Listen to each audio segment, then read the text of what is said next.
We're talking Tampa Bay Buccaneers. Can they continue running the South in 2025 with our guest, James Yarcho of Locked On Buccaneers? News on Mike Evans, Tristan Wirfs, and a whole lot more coming at you right now.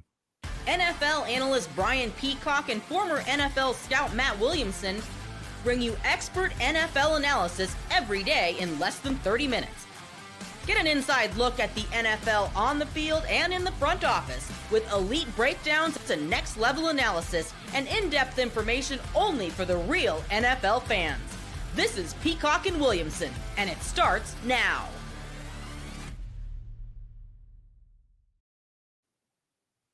Welcome to the Peacock and Williamson NFL Show. Brian Peacock alongside Matt Williamson at BD Peacock at Williamson NFL. Thanks, everybody, for making us your first listen here on the Locked On Podcast Network. Your team every day. Love our everydayers. Thanks for hanging with us, our core audience, and welcome to all the new listeners as well. Thanks to the everydayers for spreading the word and subscribing, and new listeners, subscribe up too on YouTube or anywhere you get your podcasts. And today's episode is brought to you by FanDuel. It's America's #1 sports book. And right now, new customers can get $150 in bonus bets when your first $5 bet wins. And if you're watching on YouTube, you've already seen that we've got an extra special guest with us on today's program. That is James Yarcho of Locked On Buccaneers. You can find him on Twitter at @JYarcho_Bucks. Always a pleasure, James, chatting with you. Thanks for jumping on with us today. And I saw a lot of news nuggets, I think, today. So it was really nice that we had you today. General manager speaking about some timelines for some players, but Mike Evans speaking about his own career timeline. And I thought this was interesting. Obviously, first-round draft pick in Emeka Egbuka, a wide receiver. And Mike Evans has been doing his thing for a long time, however, 70 straight years, 1,000 yards, whatever it is.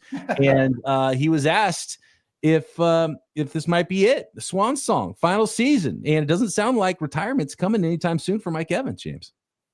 No, I don't think so. And I think that's kind of the furthest thing from his mind right now. Like you kind of alluded to, he was on Up and Adams. Kay Adams was at Bucs training camp. And, she threw out 5 years, and he kind of got this look like, let's calm down a little bit. But said 2 pretty ambitious, years. He's feeling the best that he's ever felt. And he talks about how he's been taking care of his body in the offseason. And I have to think that some of that stems from the Tom Brady years and Brady being there and teaching these guys how to take care of their bodies to play a little bit longer. And I think that probably rubbed off on Evans a little bit, but he's talked numerous times about how this is the best wide receiver room he's ever been in. And we're talking about a guy that was in a room with Antonio Brown and Julio Jones, in addition to Chris Godwin, and just the talent that they have. So I think he's kind of rejuvenated, and he's really excited about the potential of this football team with Baker at the helm, with the emergence of Bucky last year and all the additions there on defense. I think we probably have a few more years of Mike Evans left, and then hopefully he breaks Jerry Rice's 1,000-yard season streak this year by getting his 12th consecutive one. So let's stick with the receiver room. Jalen McMillan came on strong at the end of last year. He's like the forgotten guy all of a sudden as the fourth dude. My impression, correct me if you think I'm wrong, but I don't think they planned on taking a receiver in the round one, but they just loved Egbuka so much that they just had to take him because he had a better grade than everybody else. And by all accounts, he's lighting up camp. Godwin, on the other hand, future's a little uncertain. I mean, is there a chance? What do you think? Is he going to be out there for the first couple of weeks of the season, or to be determined? I think that's still kind of up in the air. Obviously, he hasn't practiced yet. We had reports from Jenna Lane of ESPN a couple of weeks ago that they had to go back in and do kind of a follow-up surgery, do a little clean out. But Jason Light is steadfast in the fact that this is where they expected him to be at this point, and I don't think that weighed into the decision to draft Egbuka. I think they had a couple of guys where they said, if these guys are available, it doesn't matter. These are the guys that we're taking. Mm-hmm. And Egbuka's he's a special guy. Yeah. And I am, for those, of your listeners and viewers that are not familiar with me, I am the card carrying president of the Ohio State Haters Club. Even being in Ohio, huh? Yeah, I despise every Ohio, fiber of my being. You can't see it, but I have a University of Illinois eye behind me. But this guy, he comes from wide receiver U. And the fact that he was in these receiver rooms with Olave and Garrett Wilson and JSN and Marvin Harrison Jr., he was never the number one option. yet he leaves as the school's all-time leading receiver. So a spot like Tampa is so perfect for him because there's going to be a lot of times that he's not the number one option, but he's already used to that. Some days it's going to be Godwin. Some days it's going to be Evans. Some days it's going to be Egbuka. But, this something that I've talked about on my show numerous times is that I will die on the hill that the Bucs have the best wide receiver core in the entire NFL. You can debate, the top two receivers of all these teams, Chase and Higgins, and then Jefferson and Addison and all these guys.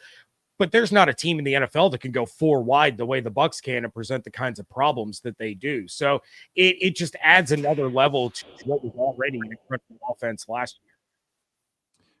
I just got to say, by the way, you had to do it and bring up the Jerry Rice 1,000-yard streak, and we are actually talking about it off the air a little bit. The reason Jerry Rice's streak stopped is because Tampa Bay Buccaneers tackle Warren Sapp yanked his face mask around and he tore his ACL in like the first game of the season or whatever it was back in '97. Might have to break you up. Yeah, they injured Steve Young in that game too. Yeah, it was a really strange time. It was kind of the beginning of the end of that dynasty era of 49ers football, and then all of a sudden ushered in a very weird era of 49ers football. And you're lucky to be in a pretty good era of Tampa Bay Buccaneers football to be able to cover that team right now. It's a lot of fun, and I've enjoyed reading the comments in our YouTube section of the NFC South breakdown video we did, and the Falcons and Bucs fans specifically had a lot of fun in there. So I got to get your opinion on the Falcons and the Buccaneers and how this thing is going to turn out a little bit later. I want to focus a little bit more on the Bucs here first, and looking at the rest of the offense here. And Teddy Bridgewater, a new addition to the Tampa Bay Buccaneers quarterback room. Does that say anything about Kyle Trask as the backup? Because we know Baker Mayfield is the dude. And what kind of a season do you expect from Baker Mayfield? Is there even more there now that he's really found himself a home in Tampa? As far as Teddy is concerned, I think this is not a signing that you make just because you need another camp arm. This is a signing you make where you're looking at your team, and Baker missed a couple of practices because he had a hand contusion. So you've had an opportunity now to watch Kyle Trask in his fifth year work with this first team offense. And Jason Light said, they talked about Teddy a couple of weeks ago. They even talked about him over the summer.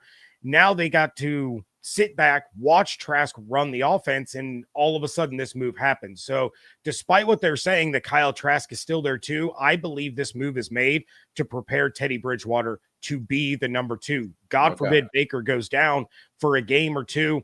I personally would trust Teddy Bridgewater to go in and steal you a game than I would Kyle Trask. You have a guy with playoff experience who, went 5-0 with the Saints a couple of years ago and got himself in the comeback player of the year conversation.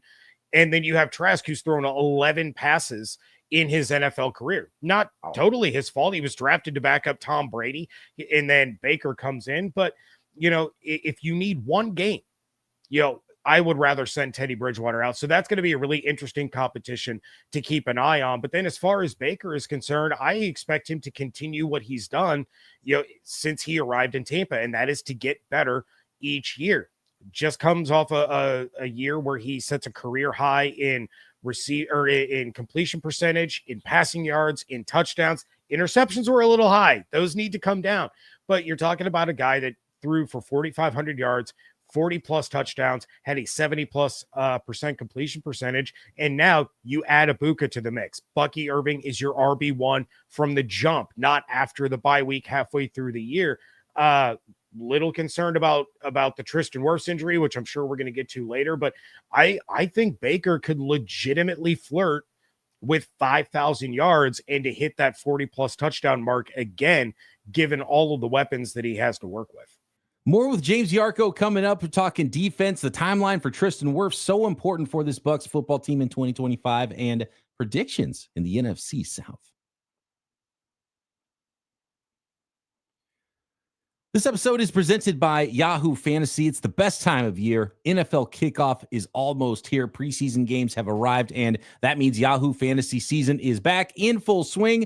And this year, Yahoo Fantasy is turning things up with a fantasy football experience like never before. And of course, I'm playing Yahoo Fantasy. I'm playing the newest leagues and features on Yahoo Fantasy, which are very exciting as well. To celebrate 28 years of fantasy football greatness, Yahoo Fantasy is dropping 28 big new features over 28 days throughout August. To kick it off, they just dropped Yahoo Fantasy Guillotine Leagues. I'm already in one of them. A killer new way to play fantasy football on Yahoo, where the lowest scoring team gets eliminated each week until there's only one team left standing. With the season around the corner, now's the time to get your league together and give this new mode a try. If you're more into the classics, you can still play head-to-head private leagues or join a public league. Stay tuned for more killer announcements and start playing Yahoo Fantasy Football now at yahoofantasy.com/LockedOnNFL. So I think you said that really well about Bridgewater, that's not a camp arm signing. Let's just bring him in. I think it's kind of a shot across the bow to Trask, and we have big things in store. If Baker's going to be out a month, I trust Bridgewater, or one game, as you mentioned. But I do want to shift it to the O-line. You mentioned Wirfs. I think that's terrifying, to be honest with you. And it does sound like he's ahead of schedule. Everything I've read has been positive, so that's great.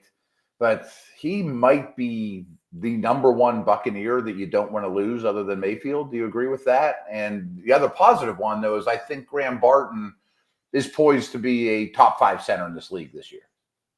Yeah, I would expect a step up for Barton. Yeah, this is a guy, when he was drafted, we talked about him being an all-pro caliber center in the NFL. So I would like to see him make that big jump from year 1 to year 2. But as far as Wirfs is concerned, look, and Brian, I know you're familiar with Charlie Heck, who's filling in for him.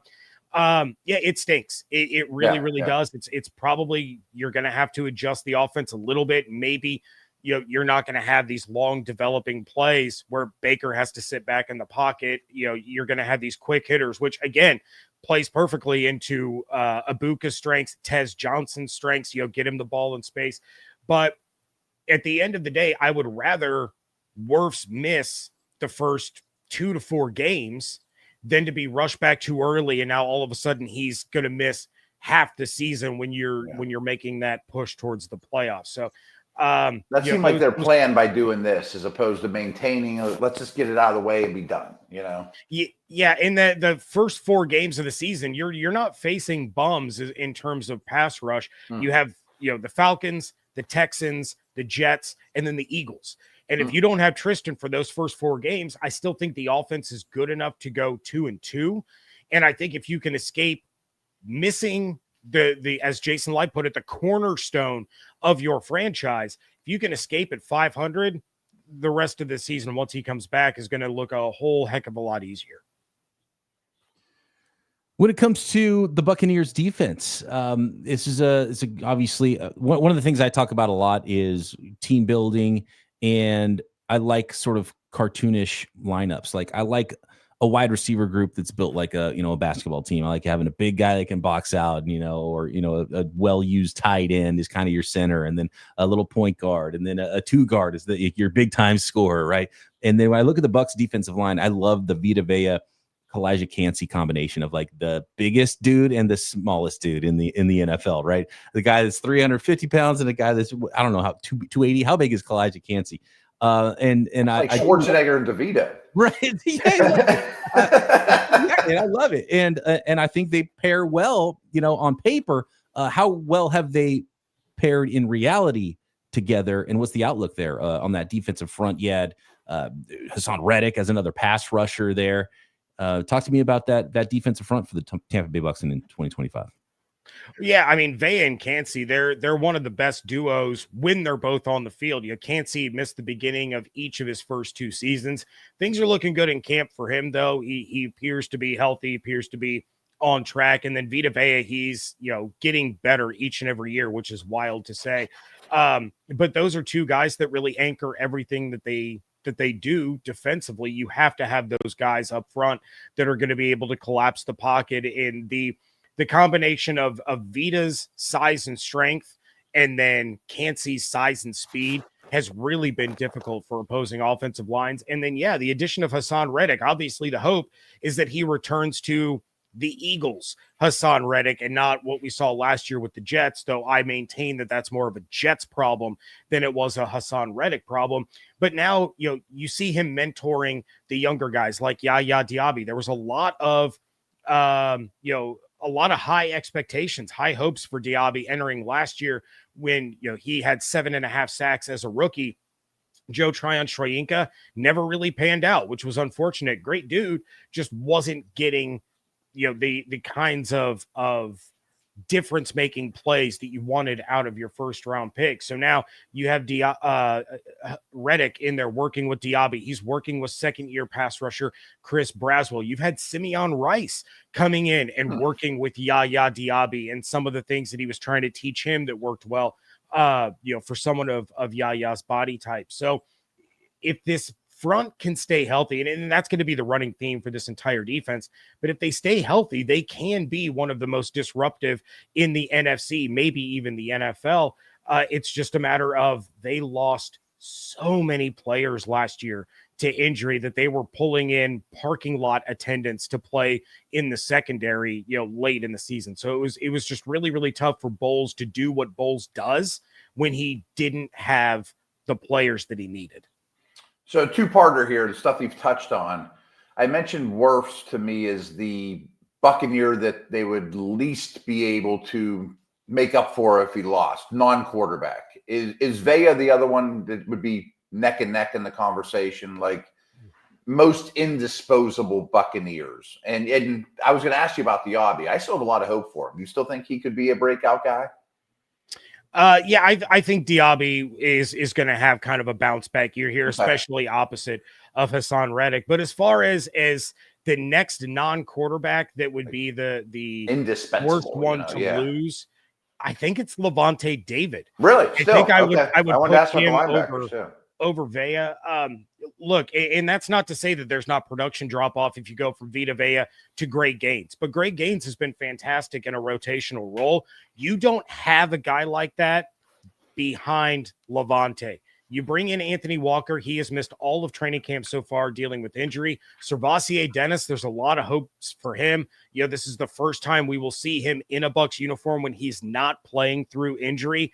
And unfortunately, that injury just really took him out of the rest of the season last year. You still have Deion Jones, who's kind of the forgotten guy among this linebacking core. He was brought in during the season last year, really stepped up and played relatively well. So now he gets the full offseason as a reliable depth piece. But the things that Levante does, both on and off the field, I don't think there's anybody on that defensive side that can really fill those shoes, especially on the field.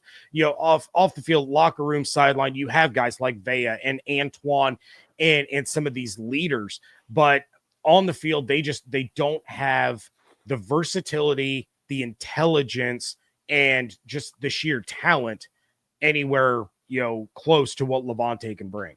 Does off-the-ball linebacker worry you a little bit? Like a lot of mock drafts had them, Jahad Campbell, Oh, I did that about 1,000 times. But it does. I'm cautiously optimistic is the term that I've used quite a bit, because we don't know what Servassier Dennis is truly capable of just because we've never seen him at 100%.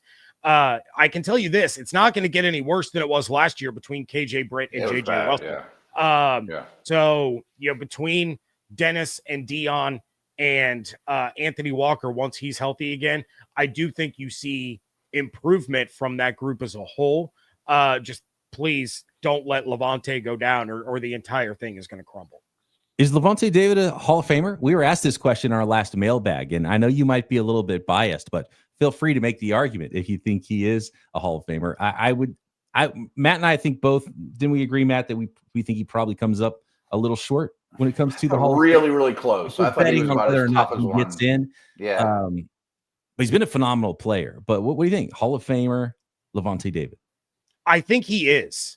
Okay. But I think he's going to have to wait the same way John Lynch had to wait, because John Lynch didn't have those gaudy numbers. Now, Levante's got numbers. You can put him up statistically against guys that are already in the Hall of Fame, but you could also do the same with Simeon Rice and other defensive ends, and Simeon's never gotten close. The problem with Levante is he has played so consistently, but also so quietly in an era of these mega linebackers. Like, his numbers are comparable to Luke Kuechly while they both played, but Kuechly got all the attention.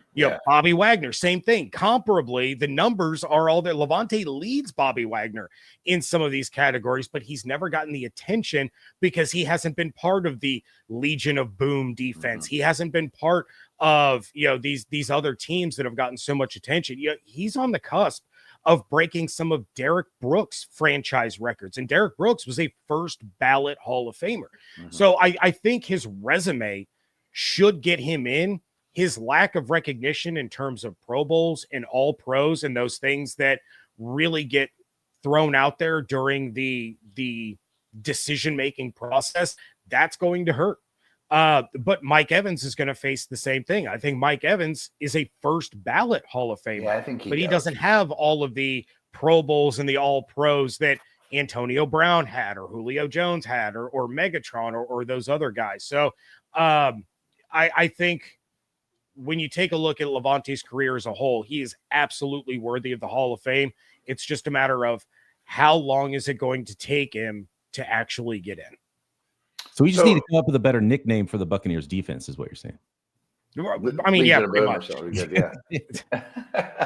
Finishing up with James Yarko of Locked On Bucs next, we got to talk about the Atlanta Falcons. Have they arrived? Are they ready to take down the Bucs in the South? Coming up.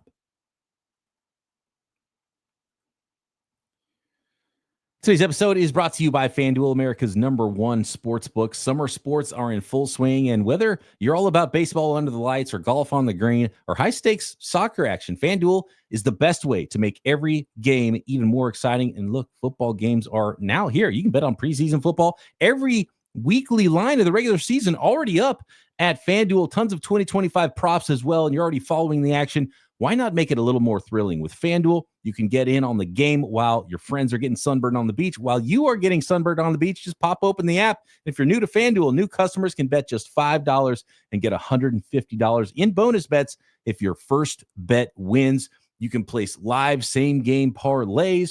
You think you feel the momentum shifting in a game? Yeah, and play along while you watch. All you got to do is open the FanDuel app today or visit FanDuel.com to get started.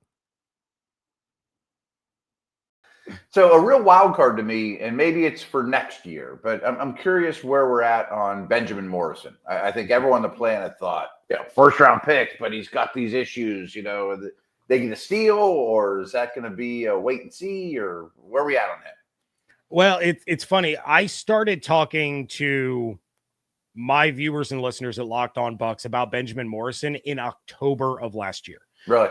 My notifications blew up more when the Bucs drafted Morrison than they did when they signed Tom Brady, because he is the guy that I put my stamp on, and I said, this is the guy the Bucs have to get.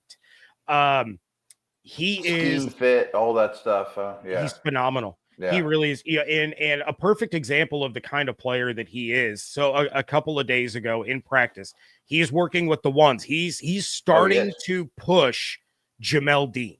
And Jamel Dean was a guy that I thought could have been a cap casualty in the offseason, but Morrison starting to rotate in with the ones, replacing Jamel Dean. So he's going one-on-one with Mike Evans.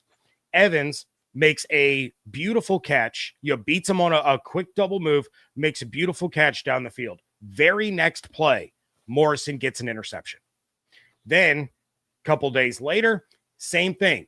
Evans beats him on a little double move, and after he makes the catch, Morrison chases him down, forces a fumble. That's how this guy operates. And Todd Bowles had been pounding the table all offseason. I want ball hawks. I don't care what position they are. I want ball hawks. And that's exactly what they got in Morrison and Jacob Parrish. But I think Morrison is a guy who he loves this game. He knows. He spoke to us at the combine saying, I never understood how much this game meant to me until I lost it. And, he's out there watching his teammates compete in the college football playoff and compete for a national championship. How different could that national championship have been if, Morrison is on the field and I can't remember the defensive lineman that went down. But, a couple of those injuries don't happen. All of a sudden, maybe Notre Dame are the champions. But this is, I expected him to start on the second team defense. And we know Jamel Dean at some point early in the season, he's going to go down, whether it's in the middle of a game, whether he's going to miss an entire game, whatever it is. And as soon as Morrison got the opportunity to go in, he was never going to lose that job again. He may win that job straight out of training camp. He is outperforming Jamel Dean by I won't say a wide margin, but a noticeable margin. So Todd was our assistant defensive back coach the year I was with the Browns, many, many moons ago. It was like 20-some years ago. I'll always trust him with D-back evaluation and development. That's a great landing spot for Morrison. It's fascinating because Morrison, along with guys like, Josh Simmons, Will Johnson, these guys are like red flag, injury problems, and they're all healthy and like looking like stars immediately with their NFL teams. And I'm sure all the teams that had a tape grade way high, first round grades on these guys and passed up on them for other players, and then seeing them healthy in camp, we're like looking at their GM like, dude, what happened? I like him. Did you read my writing? I love this guy. And you passed up on him, and now he looks like he's going to be a superstar. What happened to those injuries? Well, and there was a great moment. The Bucs do a series on their YouTube channel called In the Current, and the latest episode is about the process of going through the combine and going through the draft. And the big focus was Egbuka and Morrison. They touched on some of the other draft picks, but there was a moment that they're showing Morrison's formal interview with the Buccaneers, and Todd Bowles informing him that Bowles had played with Morrison's dad with the Washington Redskins back in the 80s. And Morrison's eyes just lit up. He's like, you played with my dad? And that was something that Morrison talks about a lot. He used to see the helmet up in his dad's office, and he would take it off and he'd put it on and wear it around the house. So, you have that connection there. And then, of course, everybody saw the draft call when Morrison, just all of that emotion and all of the pent-up frustration from going from a consensus top 20 pick when the college football season started to falling all the way to 59. It showed how much he cared and how hard he has worked because he wants to make sure that he's on the field. And he's really been fantastic for this defense. It probably makes you feel a little bit better about taking a chance with an injury risk if you take a really safe, what feels like a safe player in round one too. Yeah, 100%. And this isn't an uncommon injury. He had pointed out in his draft call with the media, like Brett Favre went through this exact same thing, and he played for like another 12 years after this surgery was done. So, there doesn't seem to be any lingering effects. He sat out mandatory minicamp. He was excused. And he sat out practice on Wednesday. He had tweaked his hamstring a little bit, nothing serious, but they've been keeping an eye on it. They've been managing it. He's been working really hard with the training staff there to make sure that he's ready to roll. We're going to talk NFC South here. Do you have any official predictions? Can you settle the arguments that are happening in our YouTube comments? Because man, the Falcons fan, is this like the biggest rivalry in the NFC South? Do the Saints have something to say about this? Because judging by the comments, nobody was talking about the Saints, maybe just because everyone expects that they're going to be bad this year. But the Buccaneers and Falcons fans going at each other was a lot of fun. The Falcons argument was Falcons fans were like, well, look, the only problem we've ever had is we couldn't get our quarterback straight since Matt Ryan, and we didn't have a pass rush. Well, guess what? It's fixed. So it's our division now. And the Tampa Bay Buccaneers fans are like, yeah, we've heard that before. And it's a leap of faith that they're fixed. Talk to us in December that you have everything fixed. So which side are you on there, James? The Bucs are winning the division, barring any major catastrophic injuries. If Baker goes down, obviously, I as much as I like Teddy Bridgewater, I don't think he can lead them for half of a season into the playoffs. But look, and if you want to unite Bucs and Falcons fans, just mention the Saints, because that's the big rivalry in the division is the Falcons and the Saints. Yeah. Other than that, the division rivalries are just kind of like, okay, we see them all the time, don't really care for them, but it's nothing like, Cowboys, Eagles, or Steelers, Bengals, or Browns, Bengals, or anything like that. So Niners, Seahawks back in the day, or Steelers, Ravens, or right, Niners, Cowboys back in the right. 80s and 90s. Yeah, though that's the things you need the playoff games. That's what happened with the Niners and the Seahawks, because the Seahawks were in the AFC. Yeah. Niners fans didn't care about the Seahawks ever until all of a sudden they were both good at the same time. And it's funny because it's actually the Saints and the Falcons are in the NFC West.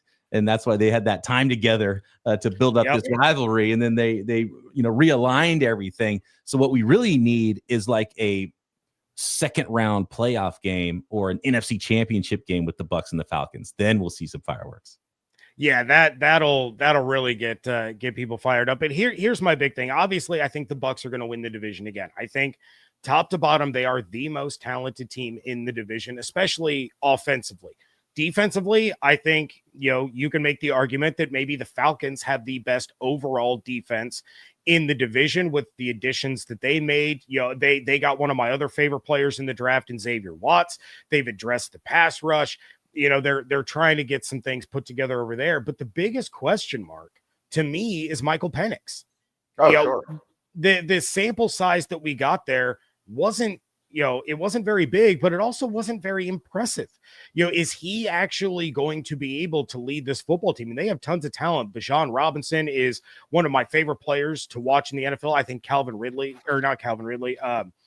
Drake London is a rising star. He's going to develop into one of the better wide receivers that the NFL has to offer. But you look at what the Bucs have been able to do over the course of the last couple of years, the continuity that they have there, the rapport that they have built up. And then again, you go back to the weapons. Yes, you have London and you have Robinson in Atlanta, but beyond that, Kyle Pitts has been a massive disappointment. And then what other receivers do they really have to offer compared to what the Bucs can do against that Falcons defense? Yeah, AJ Terrell, fantastic. Jesse Bates, fantastic. But you have to line up 4 to be able to guard what the Bucs can offer. So I think ultimately the Falcons would end up being outmatched in a one-on-one. And I'm sure the Falcons will win week 1, and then the people in the comments are going to blow me up. But, that's just kind of the nature of the game. But over the course of 17 games, 18 weeks, I think the Bucs are going to end up winning yet another one. Yeah, we'll believe it when we see it with the Atlanta Falcons. They've still got a lot to prove. We know what to expect from the Tampa Bay Buccaneers, if healthy, in 2025. And you know what to expect from James Yarko every single day, host of Locked On Buccaneers. Follow him on Twitter at @JYarko_Bucks. James, always a pleasure chatting with you. Thanks for jumping on with us. And of course, everyone subscribe up to Locked On Bucks, Peacock and Williamson, YouTube, and everywhere you get your podcasts. Matt and I back tomorrow. Mailbag time right here. Peacock and Williamson.